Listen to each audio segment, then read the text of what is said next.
tiene que tocar temas de interés nacional, ya que estamos frente a un candidato presidencial, un experimentado candidato presidencial. Sin embargo, habría que también pensar en la posibilidad de qué es lo que va a respaldar, cuáles son las estructuras que van a respaldar al doctor José Vicente Rangel.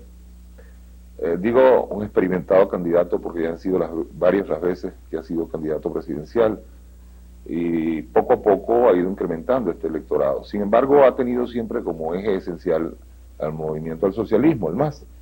Y en esta oportunidad parece que el MAS quiere mantener la candidatura de Teodoro Pekov. ¿Cómo sería esta vez la candidatura de José Vicente Rangel si no tuviera el apoyo del MAS? Buenas noches, Paco, buenas noches a toda la audiencia de este importante programa. Quiero agradecer esta oportunidad que me das para entrar en contacto con la vasta legión de oyentes de este programa. Y en cuanto a tu pregunta, debo decir que el trabajo político que yo he venido realizando, que no es un trabajo personal, sino que está vinculado a un planteamiento político alternativo en Venezuela, tiene mucho que ver con la continuidad, con el trabajo diario permanente en todos los sectores del país. Efectivamente, el movimiento al socialismo, con pleno derecho, ha optado por la candidatura del compañero y amigo Teodoro Pekov. Esa es una actitud muy respetable. Sin embargo, estoy convencido de que ese hecho no debilita mis posibilidades candidaturales, porque esas posibilidades no dependen exclusivamente de un apoyo de un partido, sino de una política. Yo creo representar, creo encarnar hoy, con mayor propiedad y con mayor legitimidad, el proyecto inicial que pusiéramos a circular en Venezuela hace aproximadamente 11 años, los que integran el MAS, buena parte de su periferia, sectores independientes, y quien habla. Un proyecto destinado fundamentalmente a rescatar las esencias democráticas, pluralistas del planteamiento socialista, a vincular la idea del socialismo con la idea de la libertad y al mismo tiempo a que ese planteamiento se hiciera en función de la realidad del país y no en función de realidades extrañas al país. Por eso yo creo que independientemente de esa decisión que ha tomado el MAS y que por otra parte yo estimo que es susceptible de ser rectificada, porque aún la última palabra en el campo de la izquierda en materia candidatural no se ha dicho. Yo pienso que en los próximos meses, ya desbrozado el terreno, simplificado el croquis político de la izquierda, puede haber indudablemente un acuerdo entre un sector tan importante de la izquierda como es el MAS. Yo creo que es un sector muy importante que no podemos desdeñar ni descalificar, y los restantes sectores de la izquierda, que también hoy en día son tan importantes como el MAS, y que esto pudiera concluir, y en este sentido debo advertir que mi candidatura en ningún momento será un obstáculo para ese esfuerzo final, para ese esfuerzo postrero, pudiera culminar en una candidatura única, que es lo más conveniente, no solamente para la izquierda. Yo creo que una candidatura única de la izquierda como real alternativa frente a Acción Democrática y COPEI es favorable para la izquierda, pero favorable también para el país, para el desarrollo del proceso democrático venezolano, para vigorizar las instituciones, para que por la vía de otras opciones los venezolanos puedan jugar en el marco electoral con otras posibilidades en lugar del esquema bipolar que yo creo que afecta severamente el desarrollo del proceso democrático y social de Venezuela. ¿Cómo sería con un programa único? ¿Cómo sería para establecer un programa de gobierno de la izquierda y de una candidatura de José Vicente Rangel en función de la izquierda venezolana, si llegara a unir? Cosa que lo veo difícil, porque aquí la unidad de la izquierda es, se está hablando de ellos en 1936 o antes, y todavía no han logrado unirse, sería la primera vez. Y no iría todo allá, porque por ejemplo la Causa R, que era un partido de izquierda, está apoyando a Jorge Olavarría, quien sí aceptó esta candidatura, y que invitaremos a este programa. Un raro binomio, sin duda alguna. Pero digo yo, ¿cómo se establecería un programa único? ¿Cómo podrían ponerse de acuerdo cuando hay tantas diferencias entre todos los sectores de la izquierda? Cuando han habido tantas diferencias programáticas. Hoy el MAS, por ejemplo, no quiere hablar ni siquiera de socialismo. El MAS se ha ido acercando cada vez más más al centro. Y hay otros partidos que se han ido separando cada vez más del centro. Es decir, ¿cómo podría conjugarse esto? Mira, Paco, hay una observación inicial a lo que tú planteas, que es que yo veo con mayor optimismo el proceso unitario en el campo de la izquierda. Y no lo veo así por un deseo voluntarista de parte mía de forzar las circunstancias, sino que evidentemente se ha venido produciendo un proceso de integración, de concertación de esfuerzos, contrastante con las políticas antiunitarias que también existen. Es bueno señalar además que la sociedad venezolana es eminentemente plural. La disidencia, el cuestionamiento es típico del venezolano y de su comportamiento social y político. Cada venezolano es un mundo y por eso en Venezuela tenemos como característica esencial de esta democracia el pluralismo. La izquierda nuestra es plural y funciona pluralmente como funciona Venezuela. Ahora, el hecho de la unidad, es decir, el acuerdo electoral, si es verdad que hemos tenido inconvenientes y obstáculos en el pasado, no es menos cierto que a partir de 1978 se ha venido produciendo un proceso en el cual, si no hemos arribado al logro más importante, a la meta superior que es la unidad total, sin embargo, hemos avanzado positivamente. Por ejemplo, en 1979, con motivo de las elecciones municipales, se logró un acuerdo unitario de toda la izquierda, absolutamente toda la izquierda, representada en la Coordinadora Nacional de Izquierda, participó con planchas únicas a los consejos municipales. Esto determinó que la izquierda unida captase casi el 20% del voto de los venezolanos. A diferencia de lo que captó individualmente en las elecciones nacionales, que solo llegó al 12% en su conjunto. Es decir, que en 6 meses experimentó un crecimiento de más del 8%, lo cual es muy importante. Y revela las potencialidades del hecho unitario, en lo cual coincido con el planteamiento que tú haces en tu pregunta. Luego tenemos que, en este proceso de buscar una metodología para escoger un candidato único, se han deslindado los campos y se han definido posiciones. Por ejemplo, mi política, la que represento como candidato presidencial, está respaldada en este momento por 13 organizaciones en la izquierda. 13 organizaciones que se han puesto de acuerdo, no solamente en torno a un nombre como candidato presidencial, no solamente en torno a una política, es decir, la política electoral y social para 1983, sino también en torno a un enunciado de carácter programático. Al mismo tiempo, por el otro lado, está lo que representa la candidatura de PECOF y por otro lado lo que representa la candidatura de Salón Mesa. Pues bien, ya se ha simplificado el campo y yo por eso no descarto que en ese proceso de simplificación nosotros arribemos a la vuelta de algunos meses a una fórmula común, donde el programa, y aquí te respondo concretamente el planteamiento que tú me hacías, el programa no pasa a ser un factor de discrepancia, porque ya en el seno de la Coordinadora Nacional de la Izquierda se aprobaron unas bases programáticas mínimas.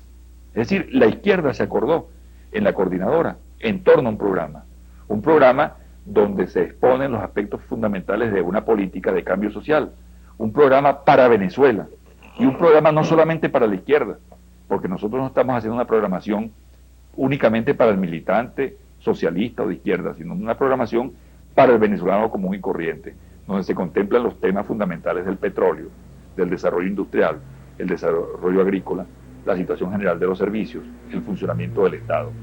Es decir, que la izquierda sí tiene un programa, y tan es así que yo, en mi condición de candidato presidencial, asumí ese programa aprobado por la Coordinadora Nacional de Izquierda como programa de mi alianza, la alianza mía que yo represento, donde está la Unidad por la Nueva Alternativa, el PC, el GAR, Tendencia Revolucionaria, el EPA, los Comités de Unidad del Pueblo y otra serie de factores independientes, tiene un programa en torno al cual existe un acuerdo, porque ya ese programa fue elaborado dentro de un esfuerzo unitario por la Coordinadora de Izquierda y puede servir en lo adelante, incluso en el momento en que se dé un entendimiento y un acuerdo con el MAS, como una base programática común.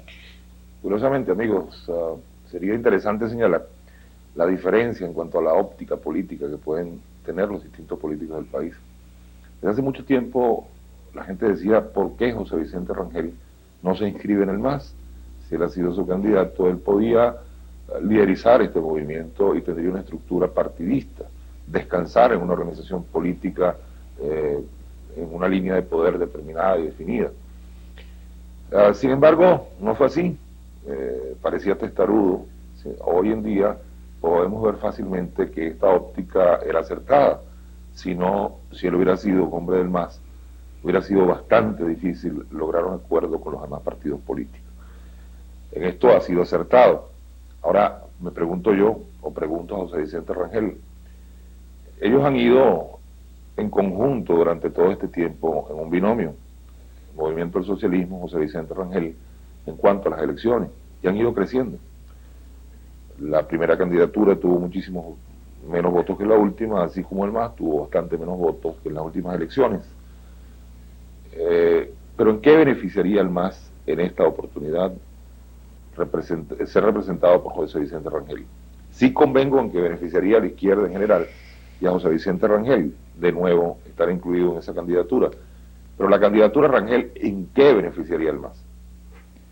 Obviamente que el partido que está vinculado históricamente a una política común conmigo obtendría beneficios muy importantes en el marco de una alianza.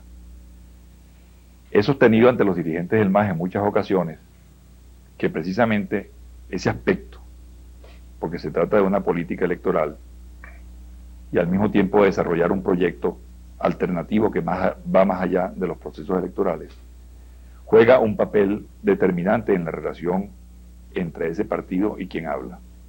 Que por lo demás, y es bueno aclararlo, se planteó en esos términos inicialmente.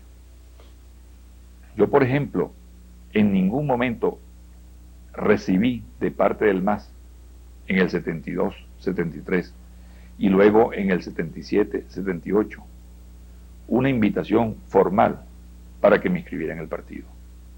Porque el MAS asumió la relación con Rangel en esos términos, a partir del reconocimiento de mi condición de hombre de izquierda, pero al mismo tiempo de no militante.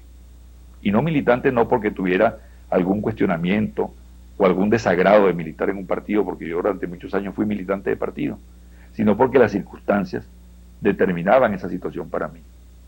Yo pienso que el MAS pierde una gran oportunidad de no seguir la continuidad de una política, el desarrollo de una política que en este momento, en función de esa relación histórica más Rangel, garantizaría, en manera de ver, totalmente el esfuerzo unitario y nos colocaría en una situación óptima en la calle, ya que logrado un acuerdo unitario global de toda la izquierda, no hay duda de que a 18 meses de un proceso electoral como el que viene en diciembre de 1983, la izquierda volcada sobre el país con un planteamiento nacional en función de la crisis que el país está viviendo, tendría grandes posibilidades de obtener una victoria o de lograr una posición extraordinaria desde el punto de vista de la figuración electoral y social en 1983.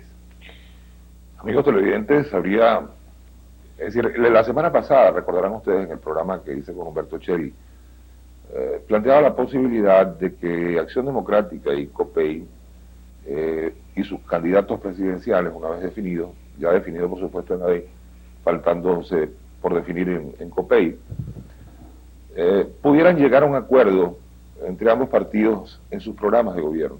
Es decir, aquí todos los candidatos presidenciales sacan un programa de gobierno que en la mayoría de los casos nada tiene que ver con la realidad una vez que llegan al poder. Y por supuesto, quienes no llegan al poder tampoco logran realizarlo. En algunos programas hay cosas buenas, en otros hay cosas mejores, en otros hay cosas distintas o peores, pero hay cosas coincidentes, hay puntos coincidentes que suceden en las grandes políticas de interés nacional. ¿Podría, José Vicente, tú siendo el candidato ya, es decir, esos programas de gobierno, aceptar que una comisión de la candidatura Rangel, por ejemplo, una comisión de COPEI, una comisión de Acción Democrática, se sentara a analizar los programas de gobierno una vez establecidos y luego establecidos, escoger los puntos comunes, separarlos entonces de la campaña electoral y tomarlos como decisión única para el futuro del país? Yo creo que esa es una proposición perfectamente viable, Paco. Podría escoger una representación es de saludable, independiente, ¿no? es saludable.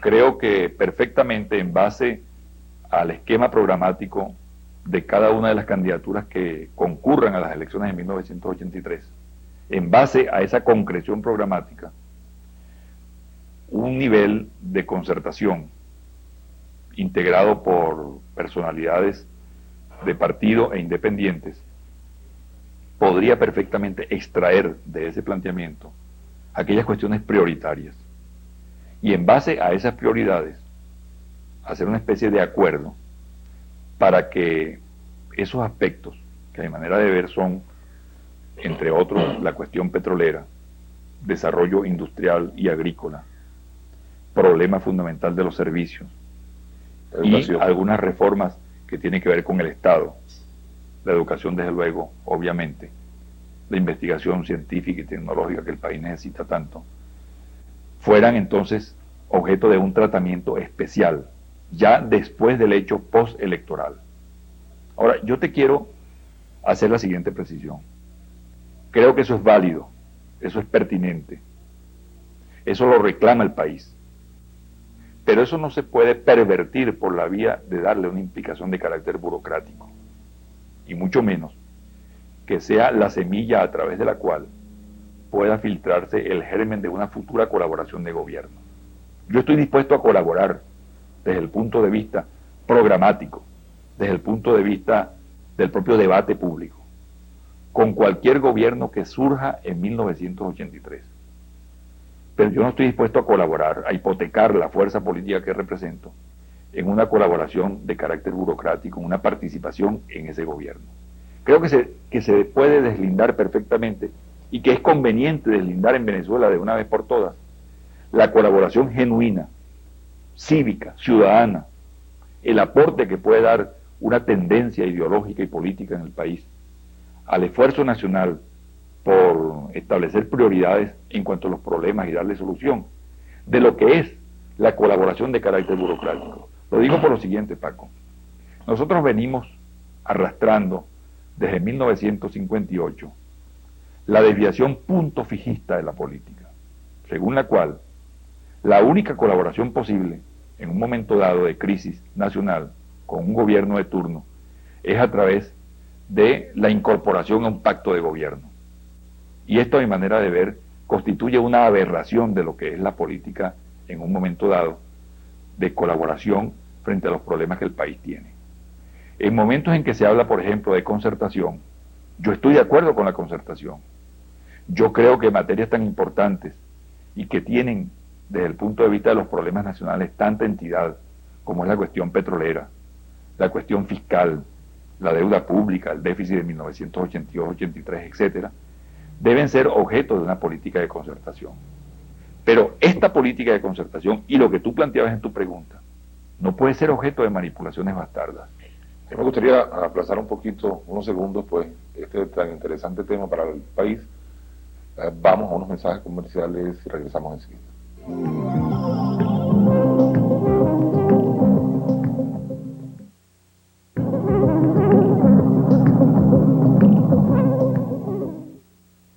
Los televidentes, continuamos nuestro programa en la casa del doctor Rangel, en la Alta Florida.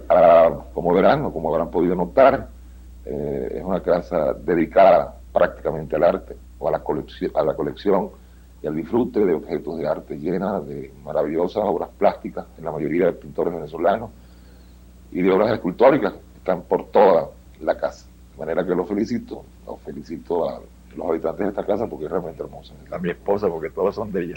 Son de verano. Bueno, amigos, continuamos de verdad ahora entonces en el programa, salvo esta digresión de carácter plástico. Este tema que tocábamos con anterioridad, la situación esa de ponerse de acuerdo, se ha llamado, bautizada casi por el presidente Betancur, acostumbrado que nos tenían aquellas palabras definitorias, la concertación, que muchos buscaron en el diccionario y encontraron que no tenía un significado tan parecido a lo que quería decir. Pero en todo caso yo diría que es el ponerse de acuerdo. Y es el ponerse de acuerdo para beneficio del país. Uno de los temas que me parece importante es la forma no en cómo se distribuye el dinero solamente, en cómo se gasta el dinero venezolano. Normalmente el gobierno tiene un criterio y la oposición tiene otro criterio. Cuando han cambiado de partidos políticos ha ocurrido lo mismo también.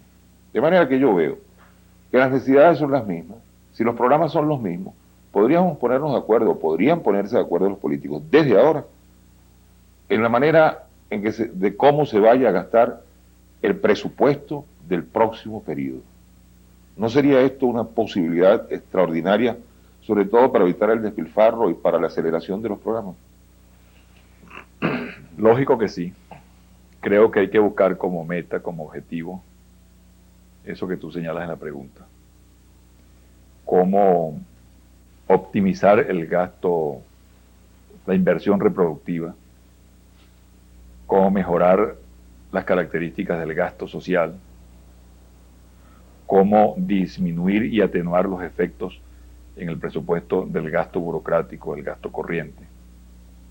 Es decir, introducir de una vez por todas variantes que tengan que ver con la declinación del modelo petrolero y que de una vez por todas incentiven la producción, impulsen el desarrollo del país. No es posible que Venezuela continúe por esta pendiente del endeudamiento público, del ensanchamiento del abismo del déficit fiscal. No es posible. Allí es necesario establecer, o por lo menos allí se justifica, se explica una política de concertación. Ahora, esa política de concertación, Paco, al igual que en materia de política exterior, al igual que en servicios públicos, últimamente se ha hablado, por ejemplo, de concertar en política exterior y de concertar con respecto a la discusión del presupuesto de 1983. Tienen que hacerse de una manera seria, honesta, sincera. Porque yo lo que veo es que, en base a los planteamientos que vienen haciendo últimamente voceros de COPEI y del gobierno, se pretende utilizar la concertación como una especie de trampa para cazar incautos. Es decir, el gobierno habla de concertación cuando tiene el agua al cuello. El partido COPEI habla de concertación cuando está contra la pared en el Parlamento debido a su mala política. De esta forma, la concertación pierde toda legitimidad y toda validez, porque la concertación no puede ser la búsqueda del diálogo y del acuerdo únicamente para legitimar, para legalizar situaciones de hecho, para avalar hechos cumplidos. No puede ser la concertación, el propósito de la concertación no puede ser eso. El propósito de la concertación tiene que ser la exploración real del diálogo para el acuerdo, sin posiciones predeterminadas, sin aspirar a imponer de antemano las posiciones que uno tenga, sino como producto de un debate democrático y a través del consenso, llegar a acuerdos beneficiosos para el país. Nosotros tenemos que llegar a un acuerdo tarde o temprano en relación con el presupuesto nacional. Ese tipo de presupuesto que se ha venido aprobando, la disminución de las atribuciones y facultades del Congreso a la hora de aprobar el presupuesto, la elaboración burocrática que hacen del proyecto de presupuesto en el seno del gobierno, cualesquiera que esté en Miraflores, porque lo mismo ocurrió con Acción Democrática y lo mismo ocurre ahora con COPEI. Es algo que no se puede seguir aprobando en Venezuela porque es lesivo a la economía nacional, lesivo al desarrollo del país y lesivo incluso a cosas tan elementales como es el funcionamiento ya de los servicios de una serie de áreas prioritarias en la vida nacional.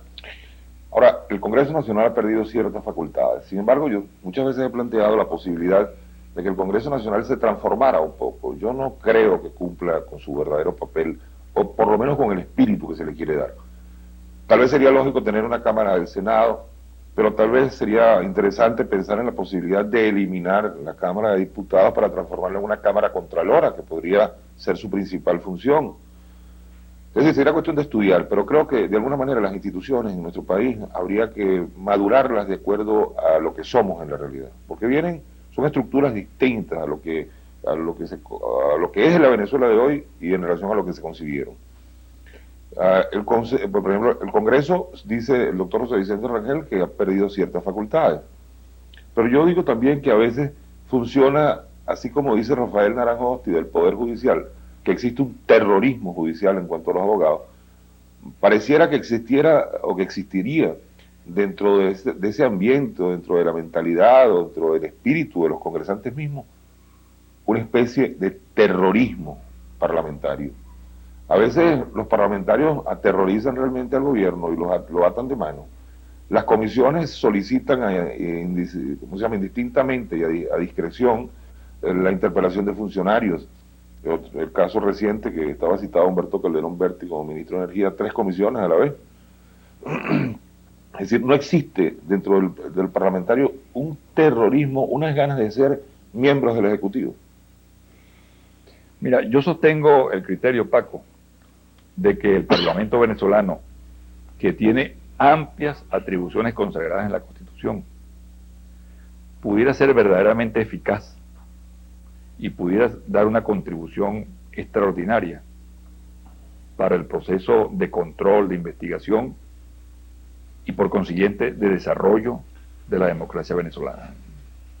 Es más, te voy a decir lo siguiente. Yo cumplo el próximo año 25 años en el Congreso. He sido electo. Sale jubilación completa. No, y además te digo que no pienso optar nuevamente para el cargo de parlamentario. Pienso que es necesario que las nuevas promociones se puedan incorporar al Parlamento también, aquellos que tengan vocación. Pero te digo que en esa experiencia estoy convencido de que el Congreso hace unos años atrás era mucho más eficaz que lo que hoy en día lo es. Creo que el Congreso no ha podido escapar a ese proceso de degradación que se viene presentando en relación con todas las instituciones del país. Así como la función del Ejecutivo, la función ministerial, la de los gobernadores de Estado, la función de los miembros de los consejos municipales, de las legislaturas, se ha venido degradando, ha venido perdiendo valor, proyección, confiabilidad en el seno de la opinión pública. Y este es uno de los problemas más serios que arrastra la democracia venezolana hoy en día. También esto ocurre en el Parlamento. Las investigaciones en el pasado eran mucho más eficientes. Porque el trabajo era un parlamento, si se quiere, incluso más austero. Era un parlamento que congregaba la atención de quienes lo formaban de una manera más directa. Al mismo tiempo, muchas de las fallas que tiene el Parlamento hoy en día, o en toda esta etapa, son una consecuencia directa de la manera como se elige aquí en Venezuela. No hay duda que en la ley de sufragio está uno de los elementos claves de la distorsión que ha venido sufriendo la democracia en Venezuela. ¿Por qué lo digo con respecto al Parlamento? Por lo siguiente. En primer lugar, porque la elección simultánea del presidente de la República y de los miembros de los cuerpos deliberantes es algo que perjudica en primer término al Congreso, porque la gente vota fundamentalmente por el presidente de la República. Y esto determina un gran descuido, darle poca importancia a un acto de tanta significación como es escoger a la representación popular.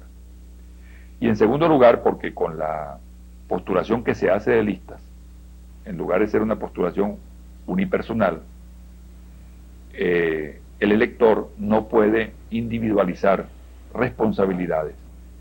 Y a través de esas listas no se escoge a las personas más idóneas, más capaces, sino que generalmente se rellenan por vía de colaboradores fuera del partido o por la vía exclusivamente de activistas. Por otra parte, hay, a mi manera de ver las cosas, un criterio numérico, es decir, cuantitativo, bastante raro en la escogencia de los parlamentarios.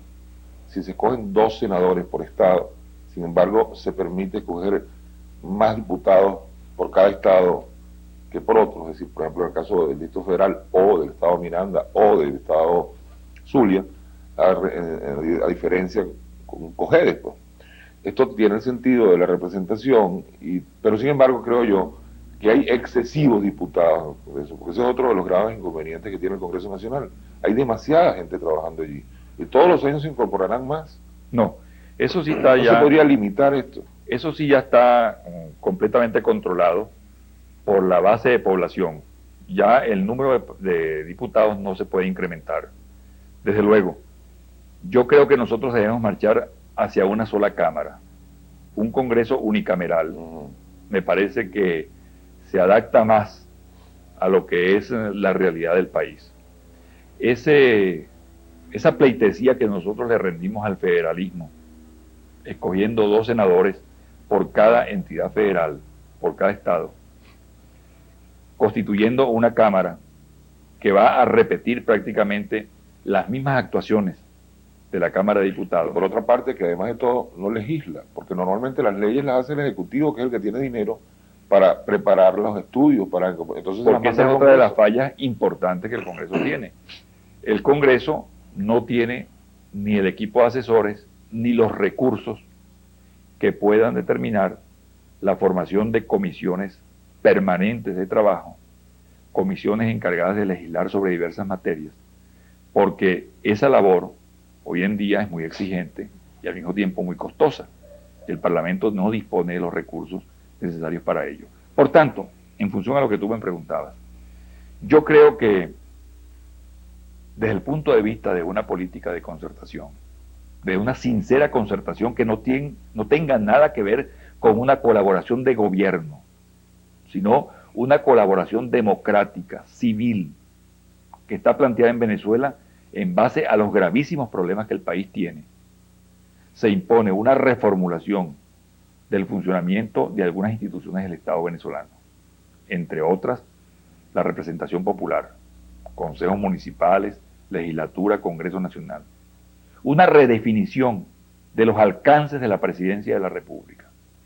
Tenemos que tomar en cuenta que la Presidencia de la República, que es la principal institución del país, en una nación que está administrando un presupuesto de casi 100.000 millones de bolívares al año, sigue funcionando con el mismo instrumental jurídico y con las mismas características de la Presidencia de la República cuando este país tenía un presupuesto de 100 millones de bolívares y tenía una población de 2,5 millones de habitantes. ¿Qué cambios podrían hacerse?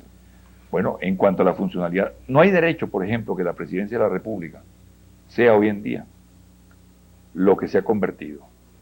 Es decir, una especie de jefe de relaciones públicas del Estado, el presidente de la República. El presidente de la República no puede estar dispersándose por el país en una actividad cuya movilización cuesta muchas veces más que las obras que inaugura, y además sin evaluar suficientemente la importancia y el valor del tiempo del presidente de la República. Elegir un presidente de la República le cuesta mucho a un país, y el tiempo del presidente de la República hay que saberlo valorar. El presidente de la República es escogido no para que esté cortando cintas de inauguración en escuelitas o en... Sí, pero resulta que en un sistema político como el nuestro, el presidente de la República... El presidente no deja de ser un político. El presidente de la República... El presidente también regresa a visitar a aquellos que votaron por él. Es decir, esa idea de ustedes los políticos, básicamente, es producto de eso, mejor dicho, el mantener un contacto con la población antes y después de ser electo. Yo creo que el contacto se debe mantener, que además hay mecanismos en los cuales se puede delegar.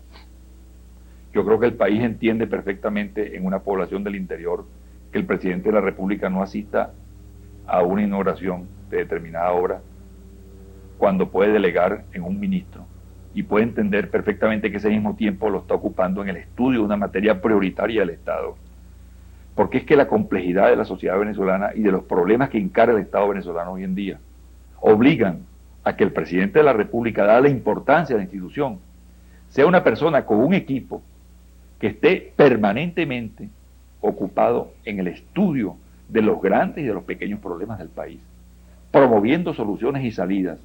Es decir, la Presidencia de la República es un mecanismo de estudio y de incentivación del país. El país marcha de acuerdo a cómo lo gobierna el presidente de la República.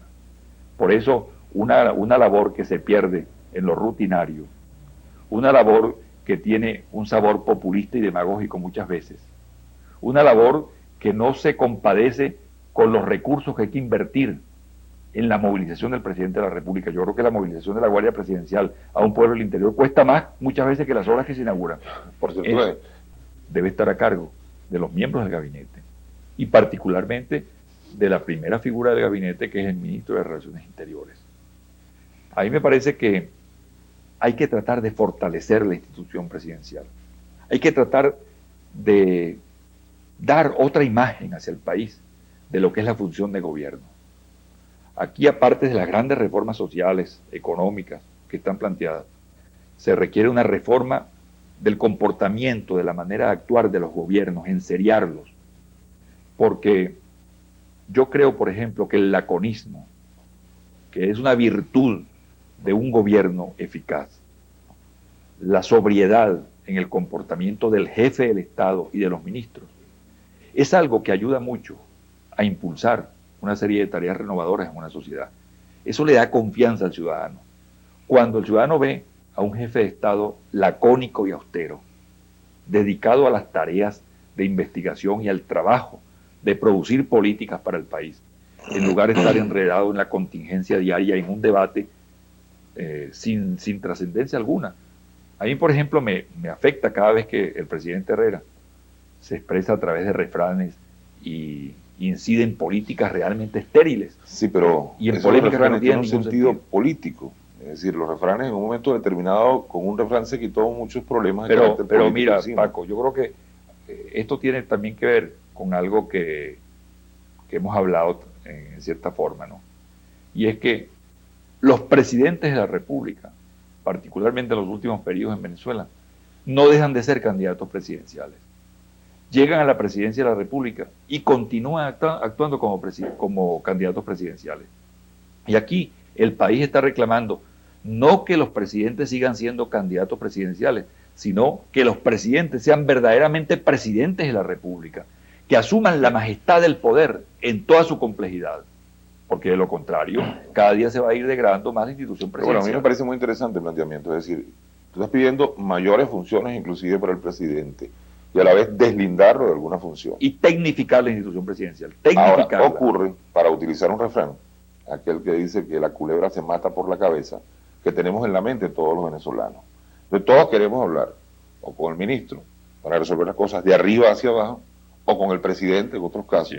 Entonces, por supuesto, obligan al presidente a verlo, a estar presente en todo. El presidente no tiene por qué estar recibiendo las misas. Pero tú sabes a qué obedece eso, Pablo. Primero, a que no se ha educado suficientemente al país acerca de que hay instancias a las cuales hay que limitar el acceso de la gente. Limitar el acceso y instancias a las cuales recurrir. Y también a lo siguiente, que es que la gente busca remitir sus problemas y hacer sus planteamientos al presidente de la República, porque la mayor parte de las veces en los funcionarios de rango inferior no encuentra respuesta. Aquí no se le atiende a la gente. Aquí la gente es completamente despreciada a casi todos los niveles de la administración pública. Y entonces la gente desesperada ocurre al presidente de la República. Sí, por eso que tú ves que de golpe llega a Chaguas un telegrama de un grupo de agricultores dirigido al presidente de la República. Y no se les ocurre pasar por el gobernador del Estado, ni por el ministro de Agricultura, ni por nadie, porque no tienen confianza, porque es que el país, el pueblo venezolano, ha ido perdiendo poco a poco la confianza en lo que pudiéramos llamar la noción de gobierno. Bueno, pero es que yo estoy de acuerdo cuando dices, y lo dices de esa manera, porque hay que aclarar algo, ¿no? El venezolano que está frente a una taquilla es el mismo venezolano que está del otro lado de la taquilla. Ajá. El que atiende al público y el público que ocurre a él para que le resuelva la situación. Y lo desprecia el funcionario al que está del otro lado. Y si uno por casualidad reclama a ellos que se sienten que le están haciendo un favor a uno, sí, bueno, olvídese de la gestión. Entonces, pero yo lo que trato de, o sea, que trataría de definir un poquito en esto, es que somos todos, el que está del lado de aquí de la taquilla y el que está del otro lado. Claro, y eso lo vemos cada vez que llega un partido distinto al gobierno. Se comporta idéntico a como se comportaba en el gobierno que estaba. Porque es que hay una deformación en cuanto a la óptica del gobierno y del poder. Aquí se cree que llegar al gobierno, nosotros no hemos podido renunciar a nuestro pasado dictatorial y seguimos en el subconsciente del venezolano interpretando la función del gobierno no en términos democráticos, sino en términos autoritarios. un funcionario que lo nombran, una persona que la nombran jefe civil o policía y le dan un carnet o una placa, ya toda la entraña, todo aquel pasado que hemos tenido nosotros de dictadura, de oprobio, de arbitrariedad, de despotismo, se le revierte y se le sube a la cabeza y entonces actúa frente al ciudadano común y corriente que va a solicitar un derecho, actúa de manera despótica y aplastante. Y eso se va incrementando a medida que se sube en el escalafón.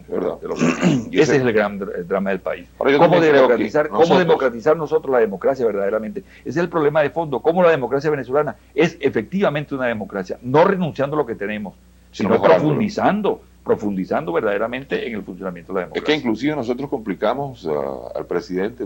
Recuerdo un instructivo del gobierno de Carlos Andrés Pérez, en el cual había que para comprar bienes de la administración pública, esto tenía que ir aprobado por el ministro y por el presidente de la República. ¿Se imaginan ustedes la inmensa cantidad de dependencias que existen en el país que tengan que llegar hasta el presidente? Sí. Y por otra parte, como el presidente de la República no conoce cada detalle de las miles de oficinas administrativas del país, pues corre el riesgo de complicarse al poner su firma sobre una cosa que compraron en otra parte. Y eso determina un nivel de inseguridad muy grande para todo el mundo. Aquí hay que darle responsabilidad a los funcionarios y exigírsela. Y que de esta manera se cree una seguridad para el ciudadano, que no ocurra lo que ocurre hoy en día, en el sentido de que aquí cualquier funcionario es una especie de zar, y que además no hay instancias ante las cuales puedan ventilarse las quejas y las protestas y los reclamos de la gente. En muchas oportunidades se ha planteado que a una persona le llega un recibo muy alto de teléfono o un recibo muy alto de agua y tiene que pagar ese servicio tal y como le vino la factura, o de lo contrario se lo cortan.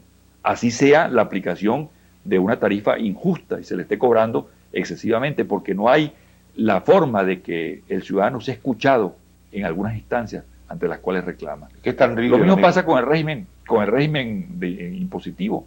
Aquí de golpe en las municipalidades suben los impuestos cuando les da la gana, sin que yo pretenda exaltar con esto lo que ocurre en Estados Unidos, pero es bueno decir que cada modificación del régimen impositivo municipal en los Estados Unidos se hace a través de un plebiscito, es decir, consultando a la colectividad, a la ciudadanía, porque no es posible que las tarifas de luz, de agua, de aseo urbano, etcétera, queden para ser modificadas al criterio de un burócrata que muchas veces actúa completamente divorciado de la realidad.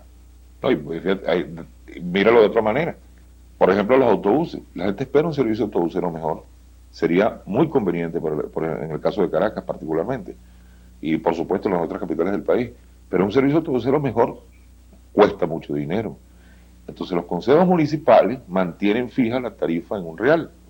Ahora, ¿qué servicio puede ser bueno con esa tarifa?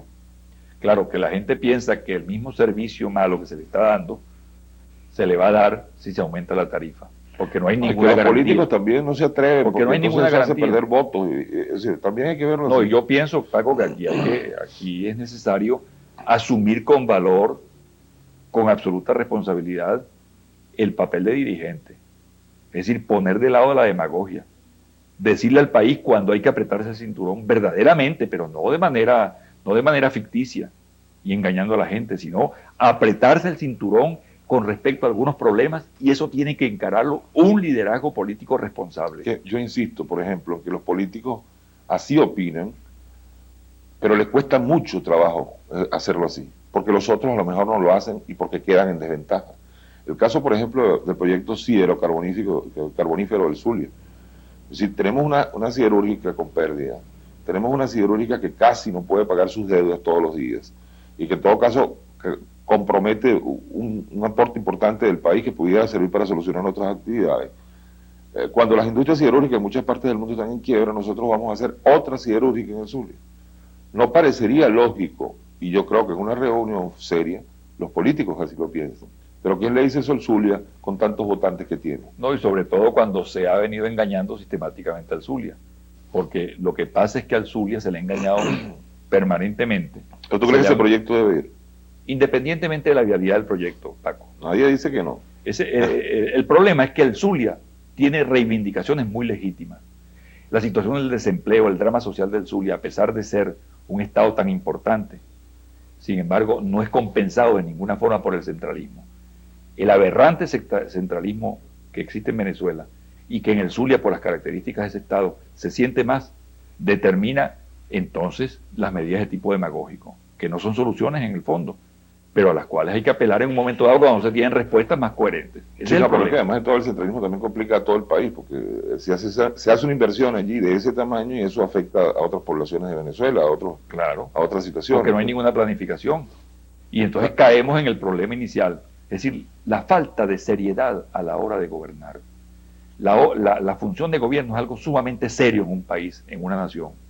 Y hoy en día, con la complejidad de la sociedad venezolana y el Estado, se impone la tecnificación de la función del gobierno, enseriarla, rodearla de sobriedad, de laconismo, hacerla verdaderamente austera para que el país pueda ver en la imagen del presidente de la República, de la institución presidencial y del gobierno, un ente verdaderamente conductor de la sociedad.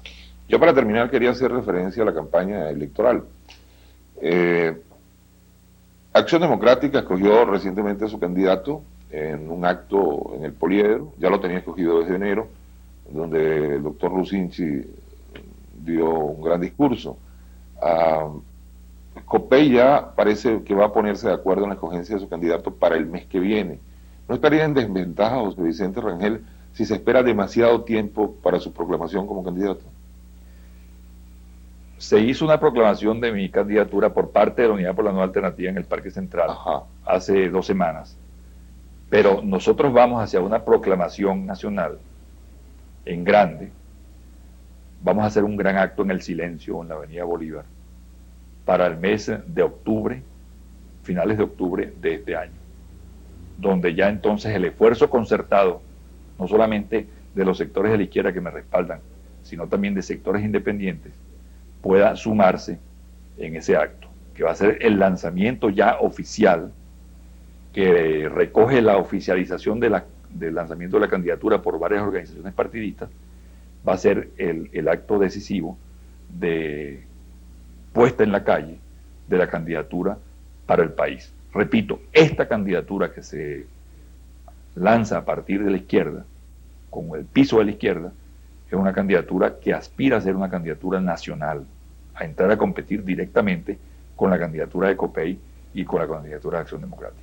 Pero yo digo, no es muy tarde, si ya ha escogido el candidato, inclusive la escogencia de Jaime Lucinchi motivó a Copey a acelerar su proceso también. Mira, Paco, no es tarde, primero porque yo tengo un camino andado como candidato presidencial, porque permanentemente estoy en la calle, porque estoy realizando una actividad diaria, una actividad de todos los días y de todas las horas de los días, porque el hecho de que se fije la oficialización en un gran acto de masas, en el Silencio, en la Avenida Bolívar para octubre, no significa que nosotros no estemos actuando y que no estemos haciendo también actividades de presentación de la candidatura en las distintas regiones del país. Bueno, amigos, hemos llegado al final del programa, hemos agotado el tiempo en toda su extensión. Vamos a desearle suerte al doctor Rangel desde ya y por supuesto lo tendremos en numerosas ocasiones en este programa a lo largo de la campaña política.